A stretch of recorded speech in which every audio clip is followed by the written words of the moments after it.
All right. Go team. Ooh. All right. It's good to be back. It's good to be back and it's good to record one episode at a time. Like Oh man, that's our flag. Riley comes in. Angel City on the board. Corner kick presented by Cedar Sinai. Shifty work into the box. And across, it's in! Oh, it's LaRue! It's a dream return!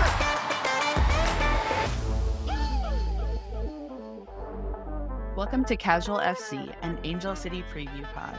I'm your host, Angela Morales, with my semi-fully rested, mostly recovered co-host, Mario Salazar. Semi fully rested is right. So, yeah, you have two little kids. I don't think there's a way for you to be fully rested, at least Yeah. until they're like 14. Yeah, no. My wife is an angel and she does let me sleep in every now and or I'm gonna say most of the time, but it's still not that it helps because if ever they come into the bed, I'm the one that gets kicked off. So Yep. Yep. I feel like sleeping in is probably like 7 a.m. now compared to when sleeping in was like 11 a.m. and just like chill weekends, chill yeah, days during the week. Yeah. yeah. I was so sad when naps stopped. Like we used to do family naps, like yay, everybody gets like Oh, nap together, and yeah. like during the weekends and be like yay. And then my daughter at one point was just like, I don't want like I'm not tired. I don't want to do this anymore. And we're like, no. The end of the best era of your Yeah, life. Like, yeah. And then we couldn't do that with my son because, it's not like my daughter's gonna nap during that time, so it's not like we can right. just leave her by herself. So, adulting. Yep. But the family naps, though, that sounds like a really nice idea. That should just be a thing in general. Hmm. Just, oh, it's 2 p.m. Got to take my nap. Like, well, I mean, Spain does it. CS is real. Yeah, yeah, yeah. No, CS is I'm real. totally up for it. If I can convince them to make it an actual thing and be like, guys, it's the weekend. It's 2 o'clock. We gotta all go lay down in our respective beds. Bye. Yeah, Alrighty. So, quick NWSL before the last match update. As of right now, the Challenge Cup is no more after this season. The format's changing. There's still going to be a kind of sort of in season game up tournament situation. As of right now, the expected new format is going to be one match between the previous Shield championship, which is the regular season champs, and then like playoff champion, which yeah, sounds cool until the first year happens and the team that wins the regular season wins the playoffs. Then yeah. what happens? So yeah, just to clarify for everyone, Shield winner. There's two trophies, right? There's Yeah. the NWSL Cup that everybody like. That's what everybody knows about. Usually, all most American sports like that's the big trophy. But when you take a look at soccer globally, the actual trophy is who performed the best the entire season, and for us, it's called the Shield, right? The supporter shield or the NWSL shield, whatever you want to call it.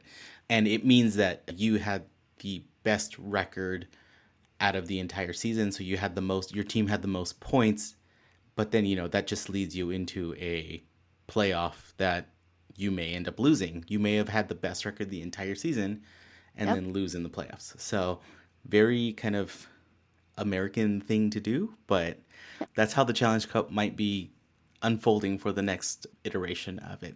I mean, most people didn't really like it anyways. It's just I mean, because of that, Yeah. we played Portland 4 times For, this year. We played San Diego 4 times this year. you see the teams in your region a lot. Yeah. I was just gonna say, like, it was fun, but I don't need that many games. Yeah, exactly. And I think too, because the league's expanding again with Utah and Bay FC, and then eventually Boston and whoever else they bring in, like that's a lot more games to add in. And it's taxing. So I don't know. We'll see. I Yeah, want them to have an in-season tournament, win some money, like do something cool, but not at the expense of their bodies and their brains. yeah. I mean, it's all fine to increase the number of games. I mean, it happens in the European leagues. You know, they have their regular season. Yeah. They also have their Champions League, which is, you know, the best teams from multiple leagues in multiple countries, and they play in their own tournament, which gives that tournament meeting not play the same exact teams that you're playing Yeah. with already in another tournament that doesn't really mean anything except there's prize money. I cannot wait till there's a women's version and like we're involved in it. So crazy idea. With the USL basically Yes. creating this women's league, maybe the Challenge Cup should be a USL women's league versus NWSL, Ooh, spicy. right? To find the Spicy. the champion between them. That's I like mean- a Chun Classico on steroids.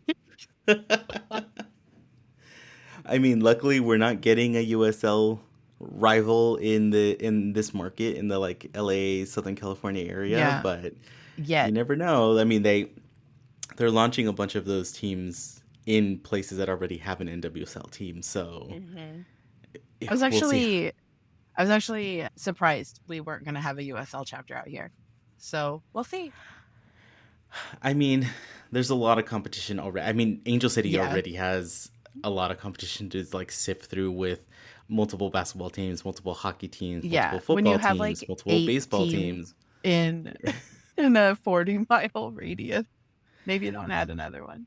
I know Plus, we've got this might be polarizing, but I don't care. We could get rid of the Clippers and then have another women's team. No one would lose anything. If anything, we might gain more championships.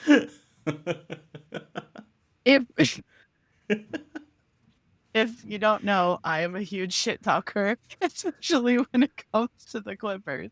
I grew up in Inglewood. I grew up down the street from the Forum.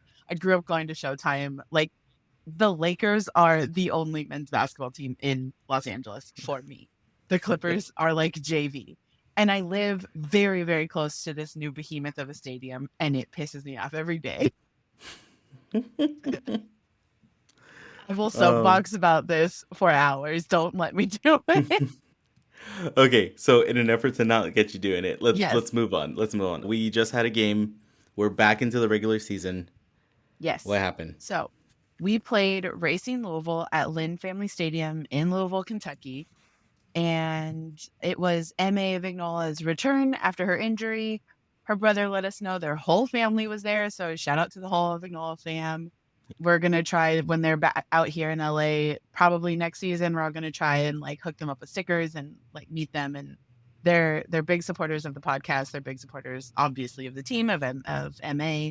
So yeah, he said they had a great time, which is what matters. And I'm so glad she got the start because she is from Cincinnati, which is relatively close to Louisville. It's right across the border from Ohio to Kentucky. And then I think it's 2 hours away. I only know this because my friend used to live in Bellevue, Kentucky, which is right across the border. And I've been there. But we drew, so it was a 1-1 draw. Going into the second half, it was completely scoreless. The one thing I learned that I didn't know about Racing is that they are the first, like they hold the record in the league right now for this season for most yellow and red cards, and they're an incredibly physical team, which I knew they were physical, but I didn't realize they had that much card accumulation. And then listening to the game, and I was listening to it on iHeart, and then I got home for the second half because I was doing storm preparations. And watching it, I was like, oh yeah, that stat makes sense as like yellow cards start flying in the second half.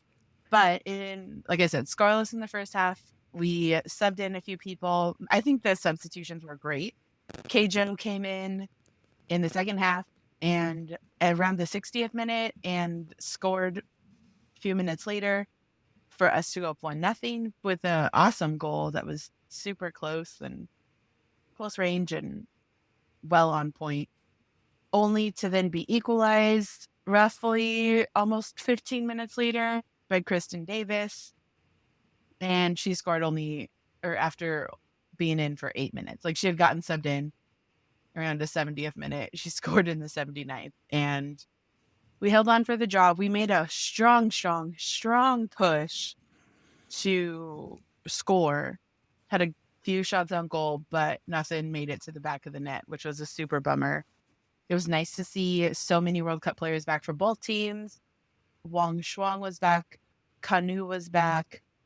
Savannah DeMello was back for racing. A few of the other players that I'm drawing a blank on right now, but it was really nice to see,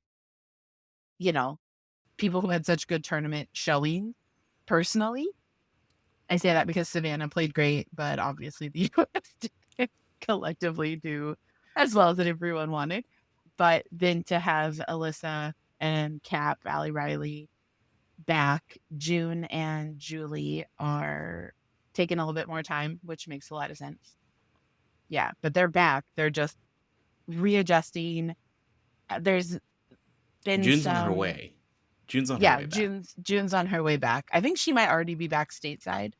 According to social media. Yeah, she might be. I don't know. Delayed Graham, Exactly. But JJ, there's rumors she might be done with international play. So I think there's a lot to be processed right now for her. Plus, it's her son's first birthday right now, around this time. So they have a lot of family stuff going on. And the one thing I really appreciate from the team and from Becky and her statements is that these are humans. Casey Stoney said the same thing about the players coming back. They need time, not only to recover from jet lag and playing, but emotionally, because they're putting their hearts on the line. It's just high stress for 2 weeks. So yeah, we're back. We're doing it. It's a good time. We're back. Yeah. And that leads us into standings, which is race to the playoff chaos is in full effect. It's gonna start. This is the point of the year where, especially if you haven't been doing well, you're counting every single point. You're counting every single result. You're scrutinizing things a bit more. So the Tremendous Tweed is still undefeated in 8. And I'm excited. I'm happy. I am all for that.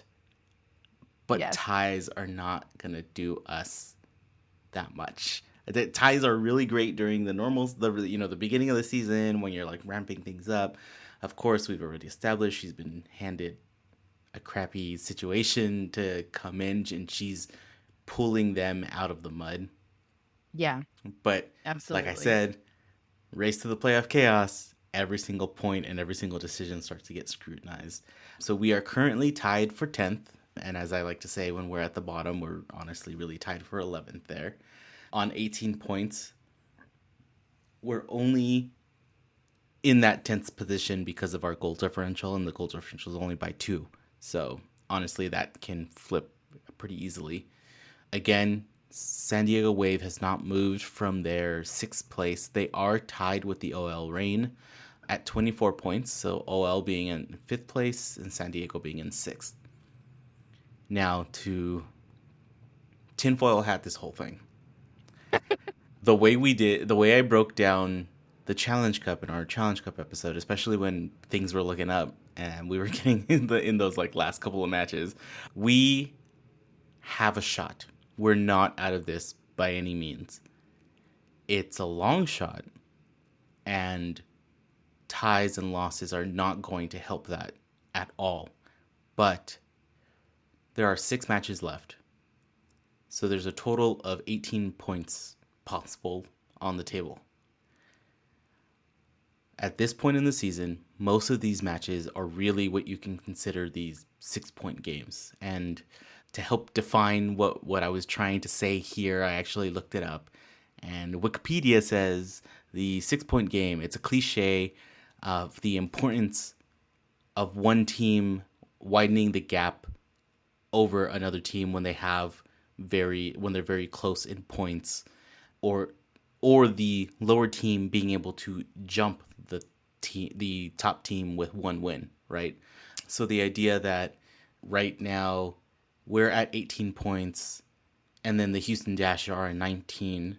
If we were playing them next, that would definitely be a 6-point match, because if they won, we'd be stuck at 18, but they'd jump up to 22, And so now they're increasing that gap even more. And honestly, all of these matches from here on out can be considered these essential 6-point games. I did mention way, way long ago that I had this crazy Google spreadsheet where I've imported data, done my own formulas.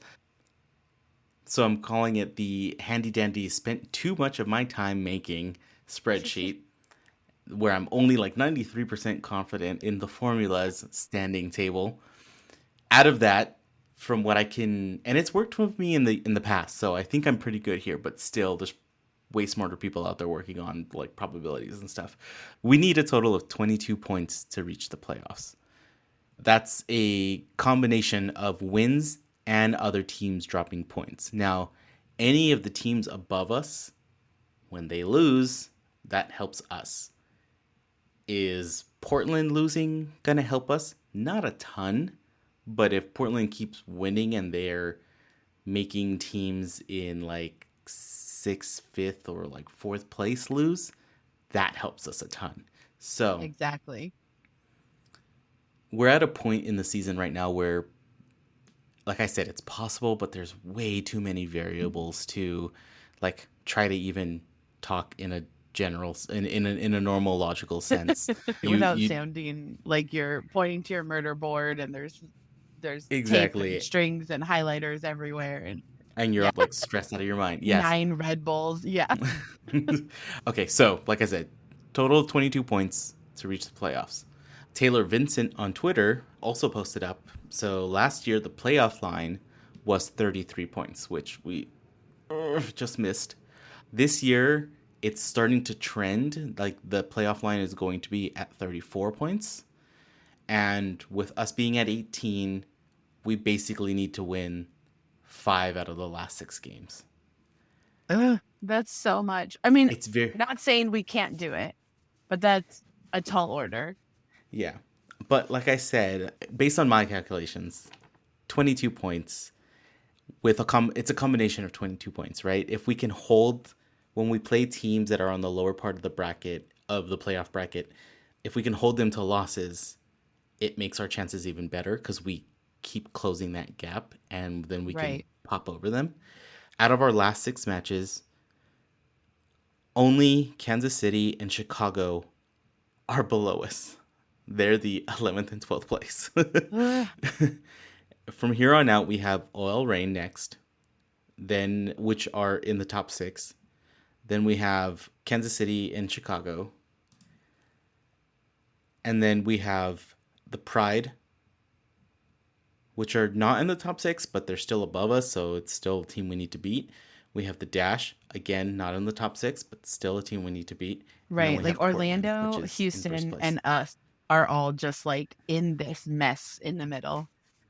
Yes, so that's all to say we need to win, the Yoda quote, do or do not, there is no try. We need to win. Right, we need to win. There's no there's no ifs, ands, or buts.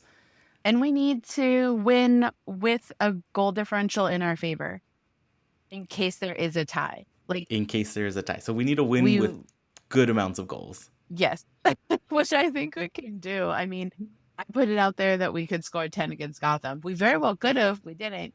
But we also didn't lose that game. So But I will say, in all my tinfoil hat deep diving on the standings, one bright side that I did get to see, and this was it's a button on FOTMob, which I was ooh, I've never seen this button before, and I clicked it. Ooh. And it rearranges the standings based on your last 5, right? Because the common way the common way of looking at a standings table, especially in soccer, is you will see the last 5 matches as your kind of performance metric. And based on our last 5, we're actually 4th among the league. We're doing really well. And San Diego, we mentioned last time they were doing really, really poorly. San Diego's actually in 11th Oh, wow. because they lost they were lost or they drew every single match that they had in the last 8 matches. They did win this last one, Right. but they were on a downhill slope for a while. So that just goes back to our point of the team is gelling, the team is doing a lot better. We have the momentum. We're looking up. Becky Tweed is doing all the right things right now. So, tremendous Tweed, keep us going. Very, very true. All right. So who's up next? So, like I mentioned, we've got OL Reign. The beautiful thing is that we are playing at home, which feels like it's been forever. So we're playing at home against the OL Reign, who are currently in 5th. So again, like I said, 6-point match. It's one of these things that we kind of need to keep going with. But once we get to our matchup history, we'll see how much of a tall task this might be. Yeah. Oh, and it is back to school night. I don't know that's right. exactly what that means, if there will be a giveaway or not. All I know is that it's being promoted as back to school night. And I thought I saw somewhere that it did say giveaway, but it was one of those very vague, there might be one. Right. There will be a fan fest though. So at least there's that. There's going to be the big tents, the face painting and the tattoos and the all the good stuff. Spin the wheel and try to win a Ford or whatever it is type of stuff. Chevy. Acura, Chevy, whatever, win a car. So that will be happening, but we'll be at home. It's been so long. It feels like we've been especially for us that didn't make the Challenge Cup matches. Right. We haven't been to a home game since July. So yes.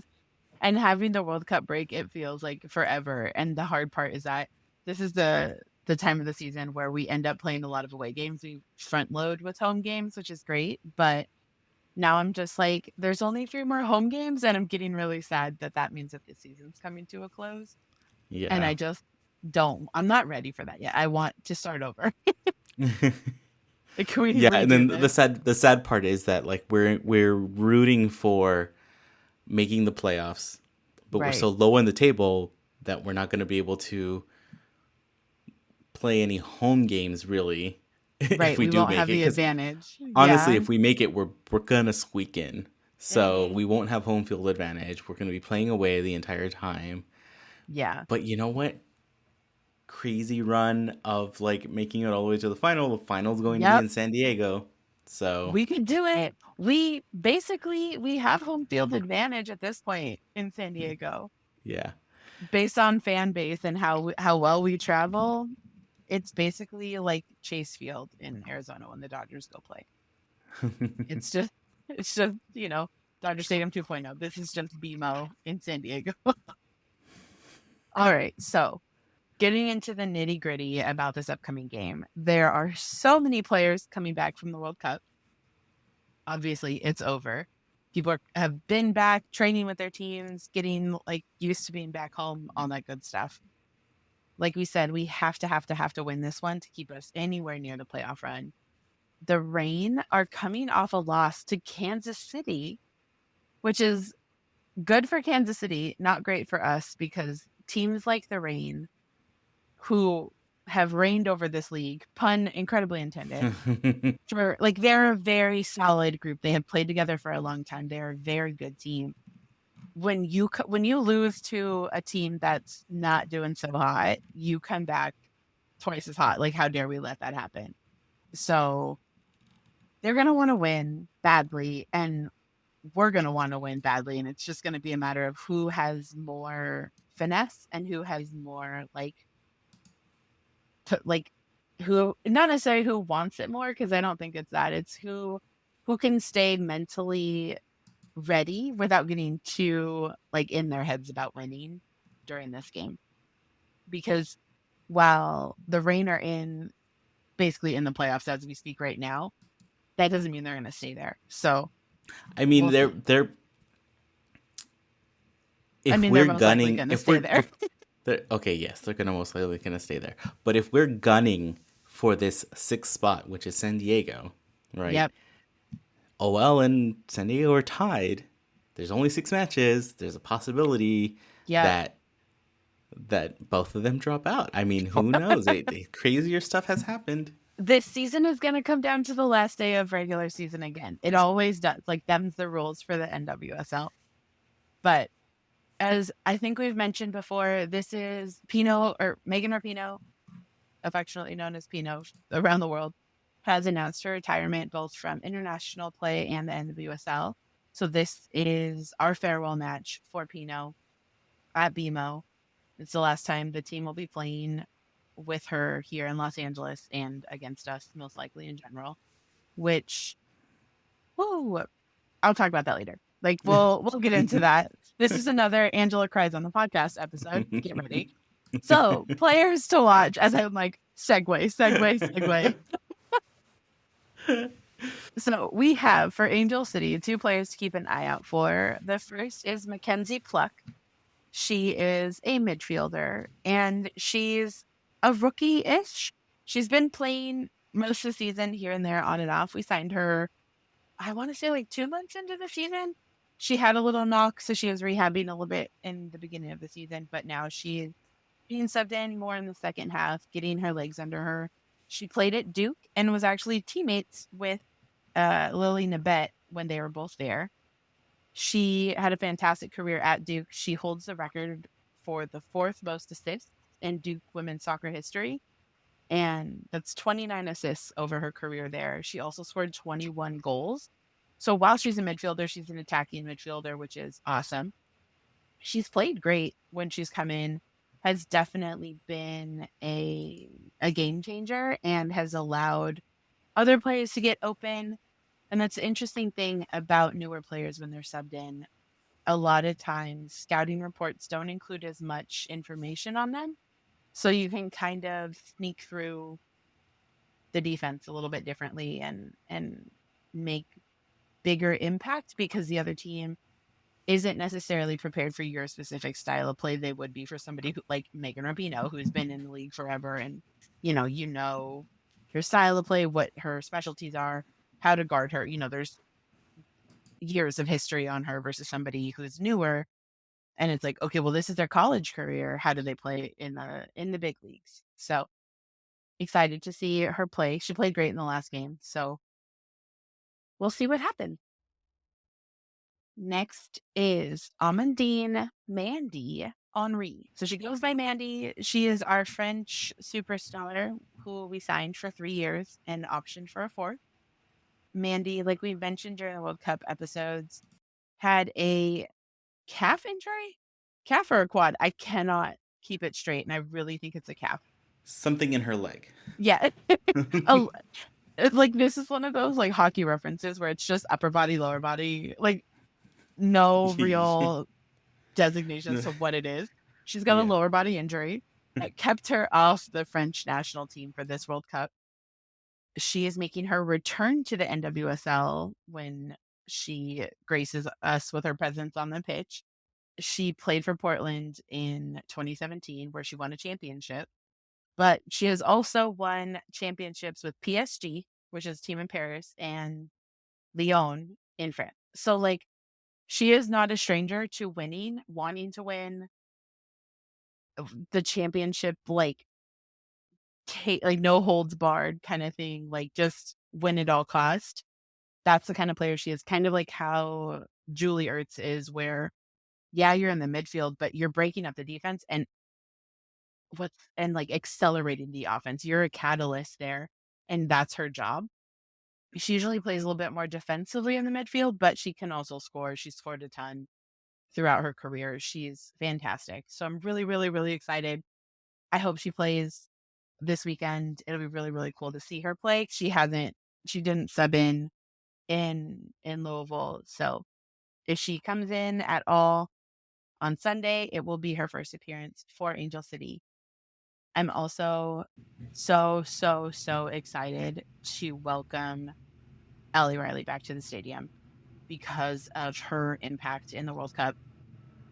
Probably I'll cry on Sunday. I'm so sure. Like, I'm getting emotional just talking about it right now because I just saw a video, she was on, I don't remember if it was Paige's podcast or another podcast. I don't remember. I've listened and I've watched so many World Cup and women's soccer related podcasts over the last month. Like, I already listened to so many and then I've added more. So yeah, but she was talking about how she received a message from somebody who worked in Auckland, New Zealand children's psychiatric ward.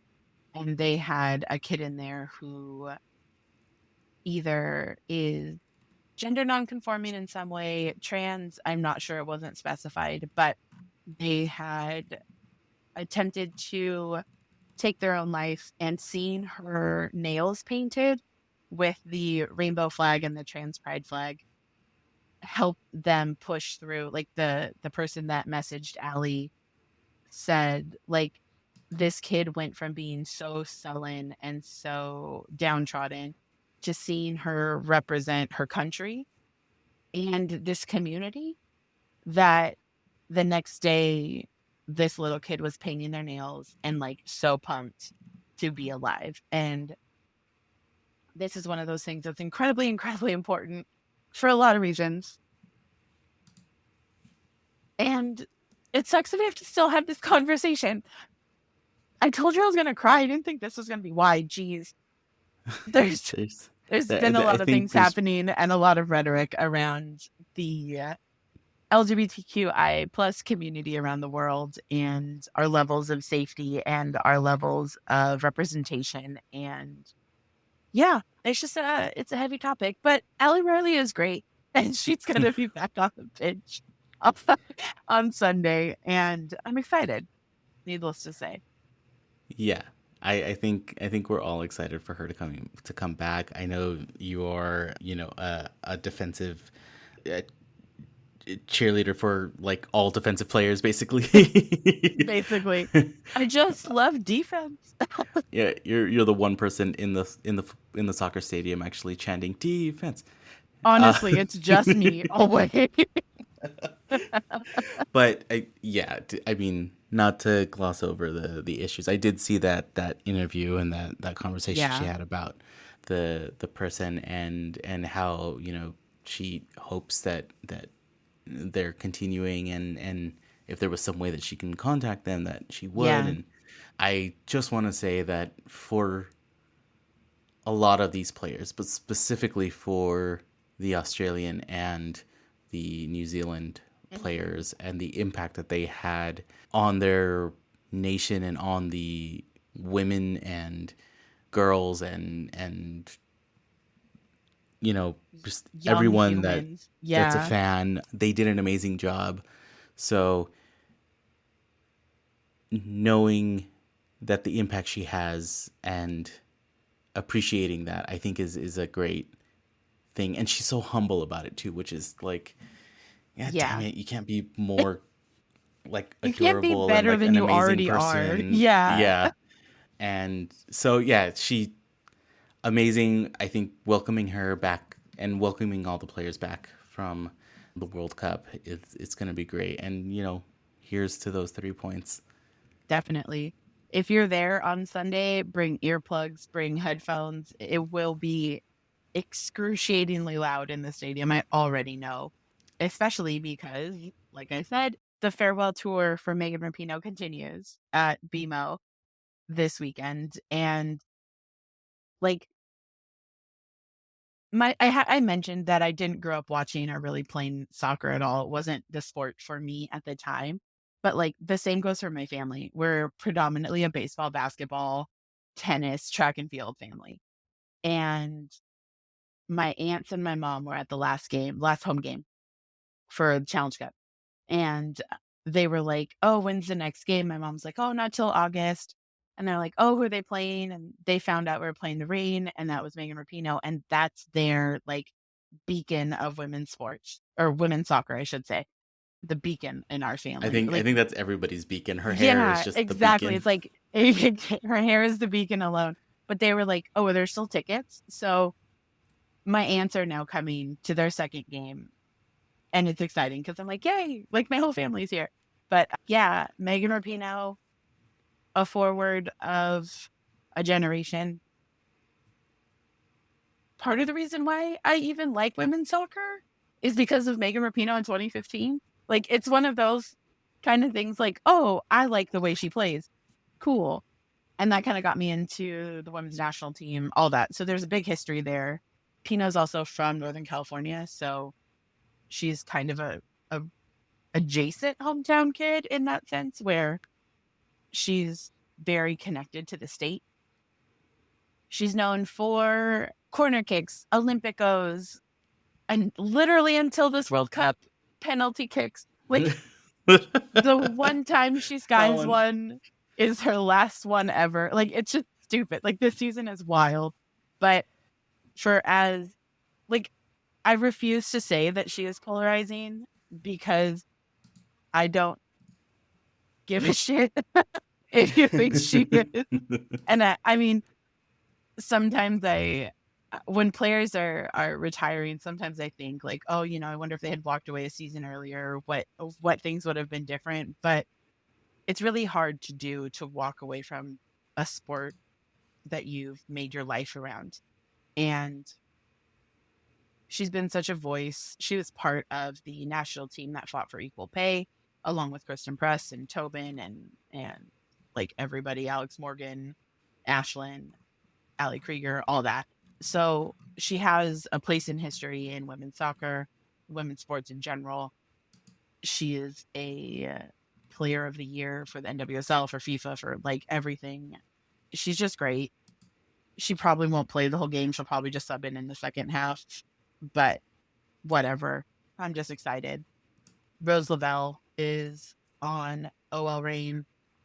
She is so good and so creative. She, along with Tobin Heath, who's not playing this season, I have theories why, but I don't need to go into that because we're not talking about Tobin today. We don't need a tinfoil hat on this side. No, we're right. Like, only one tinfoil hat per episode. But they are both very creative players in the sense that they're not traditional forwards. They're not traditional midfielders. When they get the ball, they can really create something out of nothing, find their teammates where they need them, score when needed, be the threat that pulls the defense and opens up other people. Rose is fantastic. She's also really weird, which is really fun.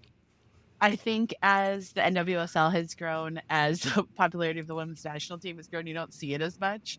But there are fans in, I believe it's Cincinnati, she's also from the Midwest, that show up to any game in the area with a poster of Rose and her dog, who is this big bulldog, like their heads photoshopped into different movie things. Like they did one with the portrait of Will Ferrell and John C. Reilly, like from Step Brothers. Yeah. Like they did that of Rose and her dog. Like they've done it a bunch of different times with a million different things. And she loves her dog. She's such a weirdo. She's so funny. And the hard part was with the popularity of the sport, of the teams growing, you don't see their like player personalities as much because they have to be a lot more like protective of that. But early on, Rose is wild and so much fun. Also, Jess Fishlock, who is another midfielder for the OL Reign. Most Angel City players will remember her from doing like a chicken dance on the pitch after she scored the last time they played in BMO. And that was for her nephew. Like, if there was a reason, it wasn't just her being weird. And even if it was, that would still be funny. But she scored off a corner. She did this thing with Pino, but it was for her nephew. It's very cute. She is a national team player for the Welsh national team, who we played again as a friendly before the World Cup. The U.S. national team did. Fishlock is absolutely amazing. If you have not listened to the recap, the Tobin and Chris and Press podcast, YouTube show, whichever channel you watch it on, which is definitely unfortunately check over out. now. I know by the time of this airing, the last episode will have aired, and I'm bummed because it was fantastic. The breakdowns, the conversations, so good. But Fishlock is on one of those episodes breaking down a game with Tobin, and it is the most eloquent conversation and breakdown of a game that I've heard in a very long time. It's very factual, it's very tactical, and it like made my sports loving heart so happy. I mean, I'll just throw this out there. You know, Kristen and Tobin, like, if you guys want to hand over the reins to Casual FC here and, you know, give us the little Rolodex of contacts, we'll keep it going. We will keep the keep interview the going. recap going. Yeah, like if we'll take over your stage if needed. Like we got you. But last but not least, I have to put in a defender because it would be against my morals to do so, I think. We have Fallon Tullis-Joyce, who is the keeper for the Reign. Not only does she have a super cool name, she's also a marine biologist and a certified scientific diver, on top of being a great goalie. She's another one of those similar to Kaylin Sheridan, that the goal kind of gets smaller with them in it. But that doesn't mean we won't be able to get around her. We've scored on the Reign before. So here's hoping we can do it a whole bunch of times again. Yeah. All right. So let's do the rundown. Amadine Henry, we have as number 26. Yeah. As a defensive midfielder. And then as an attacking midfielder, we've got Mackenzie Pluck at number 24. Those are our two ACFC shout-outs. And then on the OL Reign, someone who pretty much doesn't need an introduction, but Pino is number 15 and going to be up forward if she's playing the full game or if she comes in later on. Look for the hair, look for the speed, look for the crazy accuracy. Rose Lavelle is number 16. She'll be playing in the mid, along with Jess Fishlock, who's number 10. And then, I mean, Fallon, your keeper's your keeper. Your keeper's your keeper. You're not going to see them running around unless they need to be called in for some corner kick or something like that. Which, I will side note about the World Cup. There's so many times where I'm like, why isn't the keeper out there? Like, look, you've got like 5 minutes left, and you keep getting these corner kicks. Your goalkeeper, like, you've lost the game already if you don't score. Yep. If they score on you because your goalkeeper was out of the way, you're not going to lose even more, right? You can't lose more than you've already lost. So I completely get the damn agree. keeper up there. Okay, all right. Let's go to the history between our two teams, which is something that doesn't fill me with optimism, but you know, I'm gonna take our momentum and our gelling and our rise up as our thing to overcome this. Yes. Yeah, I really feel like the halfway point of the season, we are now seeing a completely different Angel City. So who knows really what can happen? And we said that during the last episode because we didn't know who was going to be playing for either team. And it was like, will there be a mixed bag of players? Yes. Same thing goes for this one. But we are also still trending up. The Reign is kind of just holding steady, but they have reigned supreme. In parentheses, it is literally I wrote it and I stand by it. They have beat us 6 times. Am I reading that correctly? Is that Yes, they've beat us. So our overall record with them is 6 wins and 1 draw out of the 7 matches we've played together. And that 1 draw has only come in a Challenge Cup match, so in a match that doesn't really matter when it comes to the regular season. This is one of the reasons, right? Year number 2, and we already have we're going to have an 8-match history.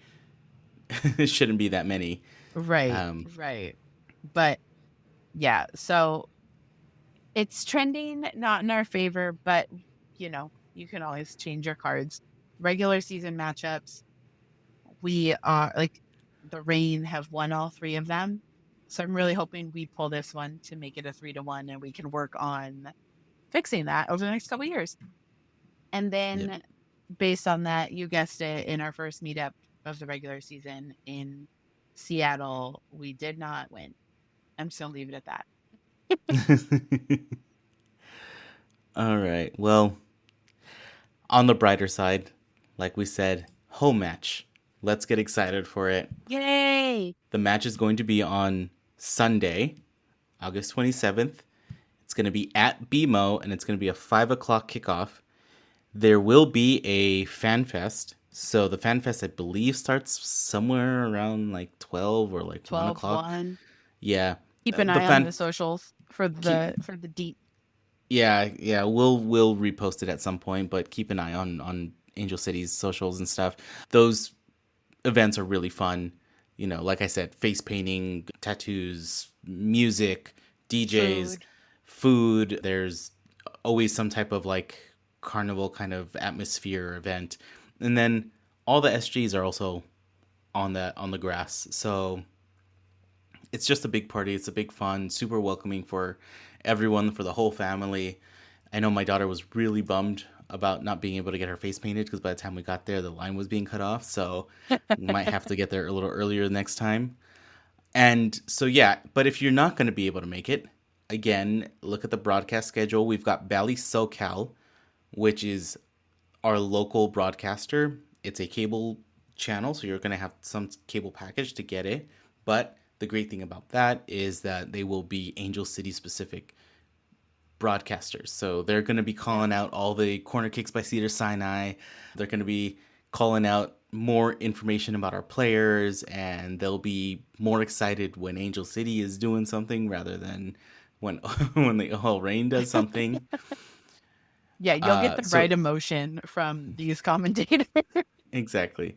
It'll also be on Paramount Plus in the US. So nationally, it's going to be on Paramount Plus. You know, get your login, have it going on there. This last match, I knew some people that were having some issues, so we kind of dug around. If you do have a TV login but don't have the Bally SoCal and don't have Paramount Plus, you can use your TV login at cbssports.com because the games are technically also broadcast on the Golazo network. Oh. And the Golazo network is a streaming network, but it's also part of CBS. So if you have a CBS login, you can watch it there. So there you go. Nice. cbssports.com. If you're an international viewer, again, thank you for listening. Or if you're traveling internationally, cool, let us know where you're going. Check out nwslsoccer.com. You'll be able to stream it from there. And then lastly, if you can't watch it in any way and you just want to listen to it, the iHeartRadio app has the English broadcast radio. Again, just like Bally SoCal, these are local broadcasters. They're going to be more excited about the Angel City prospects. And the best part of it is, like I said, corner kicks by presented by Cedar Sinai. They will call out every single one. Definitely. The commentating is so much fun because it feels like you're in the stadium in that sense, where it's like corner kick, you know, it's like Angel City just earned another corner kick sponsored by Cedar Sinai. Like middle of the conversation doesn't change, like just boom, boom, boom. Don't forget. And whenever a play is starting to build up, you can hear it in their voices. They do such a great job. I'm really bummed that I don't know their names right now, but we will tag them and shout them out. And you guys are doing an amazing job on those broadcasts, and keep them going. I had to listen to the second half of last match on iHeart because we had to go out. We switched. Yeah. Perfect. So thank you for listening. Like always, if you like listening to us and you want to hear more, hit subscribe on Apple Podcasts, Spotify, Google Podcasts, wherever you listen to your podcasts, do it there. Check out casualfc.com for all of the different podcast links. You can follow us on all of the social medias at casualfcpod. Everything's the same across the board for Instagram, Twitter, Threads, TikTok. We are putting the audio up on YouTube. Tell your friends about us. You know, I hear that brings good luck. We could use all the luck we need. You probably could too. Who You know knows? what? If it brings the pod good luck, we will push the good luck all the way over to Angel City. So Yeah, we will deflect it We- from us for this we will- weekend. we to will the in turn team. put the good luck to good use. Perfect. And also, if you feel so inclined, you can help support the pod by buying us a coffee. Check out our link on our socials or go to buymeacoffee.com // casual FC pod, the normal slash in The a normal website. slash. Yes, the normal slash. But yeah, other than that, thank you for listening. We'll see you at Vivo on Sunday. See you later.